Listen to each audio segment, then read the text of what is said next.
Moi, j'ai une question que je me pose. Il y a beaucoup, beaucoup, beaucoup d'entrepreneurs qui sont là en mode, «Ouais, les sales, ça marche pas. Les sales, j'en ai marre. Les sales, ils font des dingueries. Moi, les closers, j'en veux plus. De toute façon, c'est de l'arnaque. Je vais tout faire moi-même» et cetera. Et j'ai jamais trop ressenti ça chez nous. Peut-être au tout début parce que vraiment on comprenait rien à rien. Qu'est-ce que vous en pensez? Pourquoi les gens pensent ça? Pourquoi pourtant, chez nous, ça a l'air de marcher, chez une grosse partie de nos clients, ça se passe très bien aussi? Qu'est-ce qu'on a compris, ou vu ou fait sur l'humain et le management d'une team sales que les autres n'arrivent pas à capter?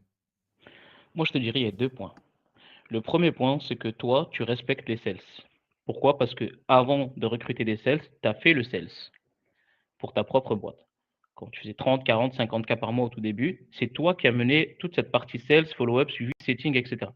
Donc tu comprends, la charge de travail, tu comprends, les difficultés de ce métier et tu comprends les enjeux de ce métier. Donc quand tu as recruté une team sales, tu t'es pas dit, «Oh ça va être trop cool, trop facile, mais, les gars, qu'est-ce que vous faites? Pourquoi vous ne closez pas?» et cetera. Donc tu te mettais dans la peau de la personne. Donc ça, c'est la première chose. Le chef d'entreprise doit comprendre que le métier du sales, c'est pas un métier qui est facile.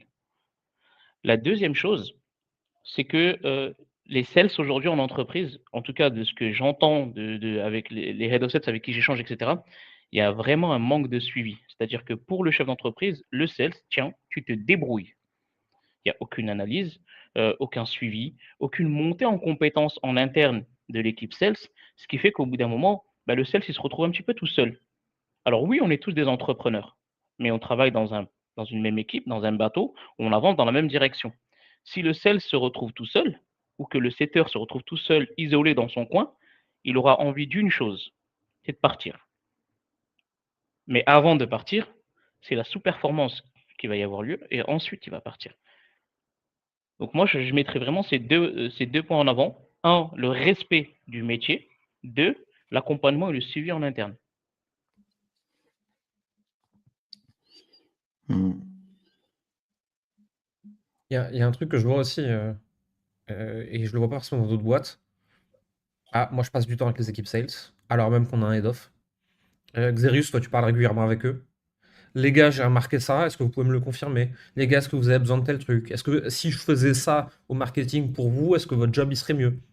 Et en fait, il y a vraiment un truc de, c'est les sales qui sont sur le front. Comment on fait pour les soutenir au mieux, tous à notre niveau? Et t'as vraiment ce truc d'équipe en fait, hein. Ouais, c'est vrai que, En fait, si le marketing crée la symphonie, les closers sont les musiciens. Mais chacun doit jouer juste pour que le client, en fait, vive la mélodie. Et tant qu'on n'a pas compris que on a besoin et de la symphonie et des musiciens, on va pas avancer dans le bon sens. Xerus, quand il vient me voir, quand il me pose une question, je lui dis juste pour comprendre en quoi va te servir cette data. Mais il m'explique. Parce que si au bout d'un moment, en fait, il me pose 15 000 questions, mais que moi je comprends pas pourquoi il me pose cette question et à quoi ça va servir de lui répondre, bah, au bout d'un moment, la question elle va rester en suspens sur Slack pendant des mois. Pourquoi? Parce que, ben, moi j'ai d'autres choses à faire, en fait.